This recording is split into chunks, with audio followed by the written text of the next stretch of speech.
prezados, eu estou fazendo este vídeo quase que em homenagem aos meus 65 anos. E vou tentar conversar com vocês, vou tentar ser breve, mas não vai ser fácil, porque o assunto, até pela exposição dele, pela maneira complicada de expô-lo e também a maneira complicada como ele se apresenta a nós, é difícil falar sobre ele, tá certo? Mas vou tentar abordar aqui com vocês, dando aqui uma introdução. Observe, eu estou acreditando hoje, primeiro em razão de tudo eu vou dizer, eu não acredito que nós, seres humanos, tenhamos vidas sucessivas na carne, como se nós nascêssemos várias vezes. Eu não creio nisso, ok? Sou cristão de centro, sou cristão tradicionalista, conservador, sou católico, ok? E tive estudos de teologia tanto no meio protestante quanto no meio católico. Então, a crença do cristianismo é que após a morte, nós temos uma vida após a morte, nós temos essa vida, que no catolicismo se chama purgatório, e temos uma vida que pode ser também após a morte, depois do purgatório, que seria a entrada no paraíso, que é o reino de Deus para aqueles que morreram na amizade dele e que saíram do purgatório na amizade dele.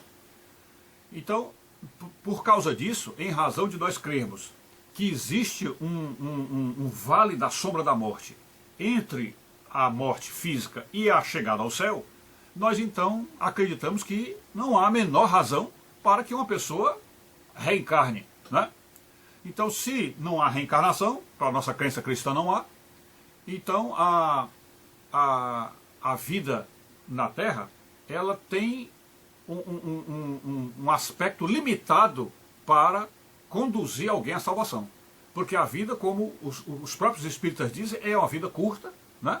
A vida humana, por mais longa que seja, é curta, para que a pessoa compreenda, para que a pessoa abra a mente, abra o espírito e possa compreender a realidade como um todo.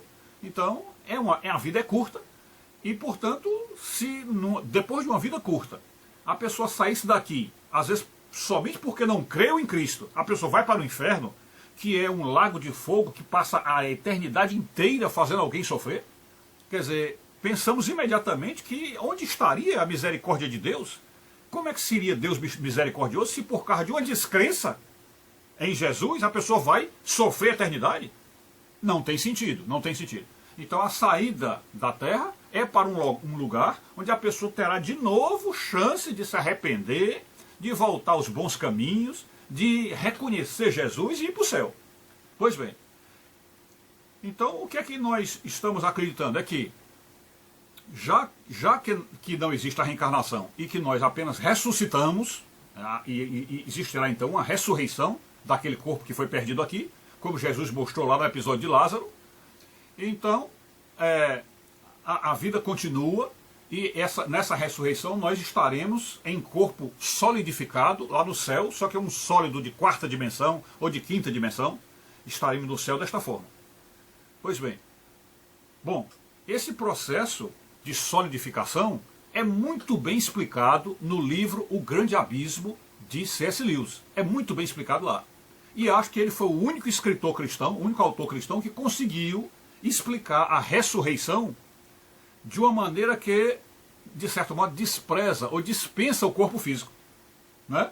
Coisa extremamente estranha, né? A gente imaginar como cristão que a ressurreição desprezaria o corpo físico, né? Coisa muito estranha. Mas eu acho que eu já fiz até um vídeo sobre isso, talvez eu consiga colocar aí dentro desse mesmo canal, e talvez eu faça até uma repostagem dele, para explicar essa questão de como C.S. Lewis entende a questão da ressurreição, ok? Que ele chama de processo de solidificação da alma. Pois bem, então o que é que acontece hoje, que eu tenho notado aos meus 65 anos e que é o motivo de fazer este vídeo? Tentando analisar com vocês aqui, eu vou até diminuir o ritmo aí do que eu estou falando, para poder a gente entender que é uma questão bem delicada, bem complicada de explicar. Eu tenho a impressão que, quando a Bíblia diz que o limite do homem é 70 anos, vamos então entender aí que, didaticamente, teria um ponto na vida em que não tem mais sentido a pessoa ficar viva, né? Claro que você pode ir a 80 anos, 85, 90, 100, pode. Mas parece, segundo a Escritura Sagrada, que o tempo, mais ou menos assim, reservado para a missão da pessoa, seria 70 anos. Pois bem, então, o que é que nós vamos tentar limitar a vida aos 70 anos para a gente poder fazer esse raciocínio que eu quero passar para vocês?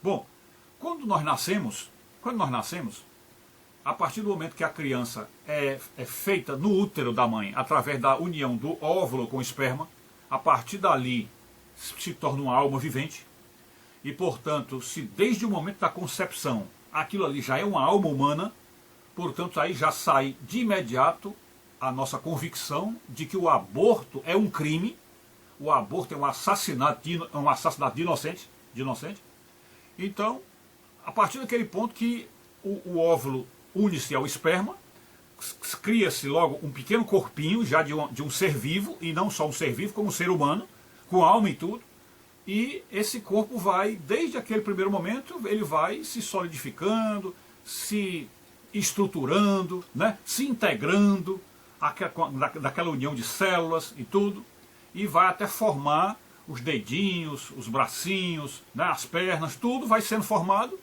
e aquela alma que já existe desde a concepção passa a ter um corpo visível, um corpo claro, e naquele princípio até semelhante ao corpo de certos animais. Então aí chega os 9 meses, aquele bebê nasce já com o corpo todo formado, todo perfeito, com os olhos chorando, falando, né? A fala dele é o choro. Mas então já é um ser humano, e aquilo ali seria o quê? A parte sólida do homem que assumiu, aliás o contrário, né? É uma alma que assumiu a parte sólida, que quando esta alma assumiu a parte sólida, ela entrou numa pequena célulazinha, ou seja, ela já estava dividida, por causa daquela questão dos 23 cromossomos, ela já estava dividida entre o espermatozoide do pai e o óvulo da mãe. Então, quando essas duas porções de cromossomos se unem, aquela alma, que é etérea, ela entra naquele ser, formando já quase aí uma trindade, entre os 23 cromossomos do pai, da mãe e a alma que vem, seria a primeira trindadezinha daquele ser, e então a alma que é translúcida, que é etérea, ou seja, que não é densa, ela vem e habita já um corpo físico que pode ser tocado em laboratório, pode ser até manipulado em laboratório, ok? Pois bem, só para mostrar que é físico, estou falando dessa manipulação em laboratório para mostrar que é físico, ok? Pois bem, então entrou ali. Aí esse corpo, a partir daquele ponto, ele vai se solidificando, ganhando estrutura, ganhando os braços, as pernas, tudo vai se tornando um ser que naquele princípio até se parece um animal, mas que vai ganhando até sair dos 9 meses como um ser humano. E aí sai realmente num corpo sólido, um corpo sadio, um corpo preparado para viver, embora já a partir daquele ponto dependente demais da mãe, porque nós seres humanos somos diferentes dos animais, que já nascem praticamente prontos para ir para o mundo aí, como por exemplo os filhotes de jacaré, né? Filhotes mesmo um filhote, por exemplo, de um cavalo, ele já nasce praticamente em condições de ficar em pé, né? de mamar e de seguir a égua, né? E os animais, de modo geral, são assim, eles já nascem muito mais preparados para o mundo, para o tempo, para a natureza, do que nós seres humanos. Nós nascemos com excesso de dependência dos pais, e realmente não sobreviveremos se os pais não estiverem ali, né? Mas, de qualquer forma, pode-se dizer que é um ser humano completo, um ser humano sólido, e que tem uma saúde plena, pelo menos enquanto estiver sendo amamentado pela mãe, a saúde é perfeita, e aí vai crescendo, e começa agora a se alimentar já com outro tipo de alimento, passa o alimento sólido.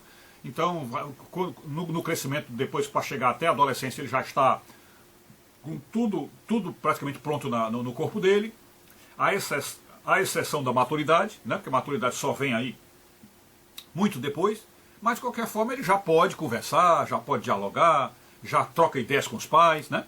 E aí entra na escola, passa então a ter noção das coisas que a escola ensina, né? Que pelo menos eu me lembro das escolas do meu tempo, que ensinavam realmente alguma coisa útil. As escolas de hoje não estão mais ensinando coisas úteis, que eu saiba.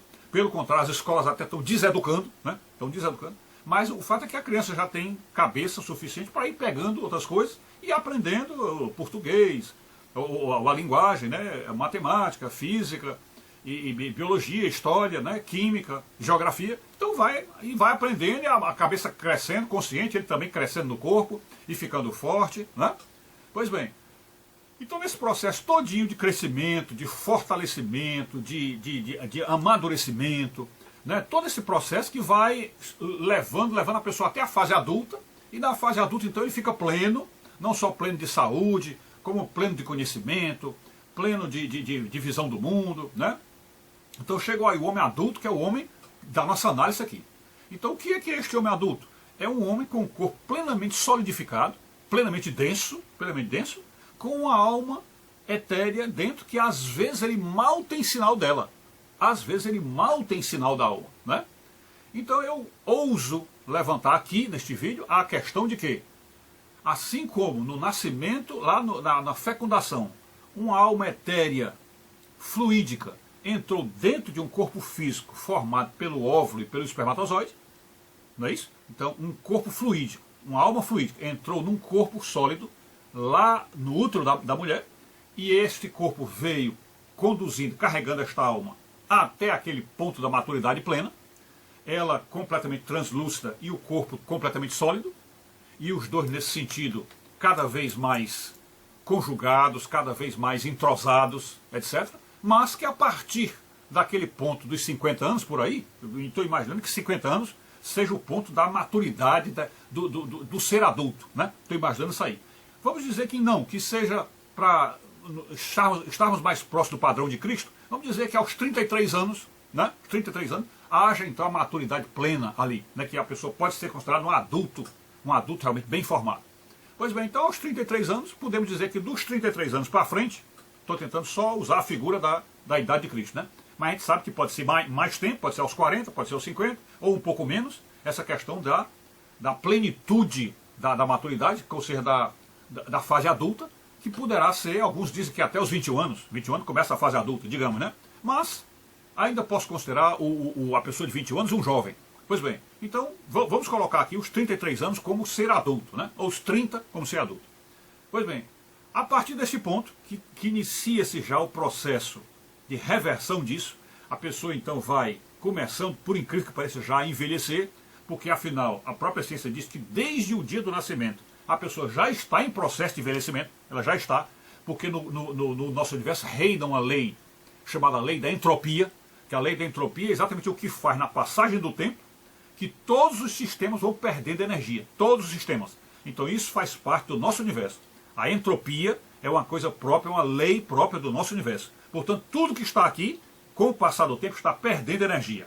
Portanto, a morte, entre aspas, já começou no nascimento. Ok? Pronto. Então vamos entender que dos 30 anos para frente, a pessoa então começaria já a sentir os primeiros sinais de que algum desgaste está chegando. Algum desgaste, alguma perda de energia, alguma perda de função, ok? Está chegando.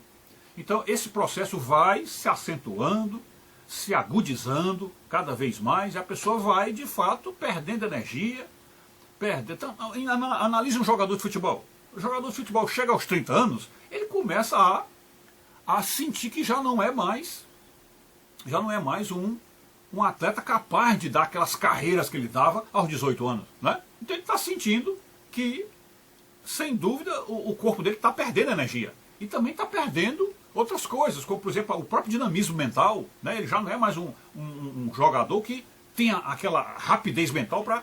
Então tudo vai ficando pior, né?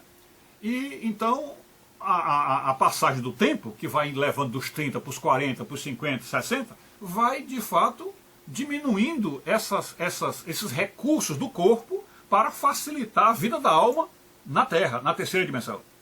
Então diminui-se os recursos do corpo para que a alma esteja aqui. Mas então chegamos, digamos agora, aos 60 anos. Então nós vamos fazer uma continuação deste vídeo para comentar o que é que ocorre aos 60 anos, tá bom? Então vamos, para que o vídeo não fique muito longo, a gente suspende agora e iniciamos o vídeo a partir dos 60 anos, ok? É isso. Fiquem com Deus, saúde e paz, tudo de bom.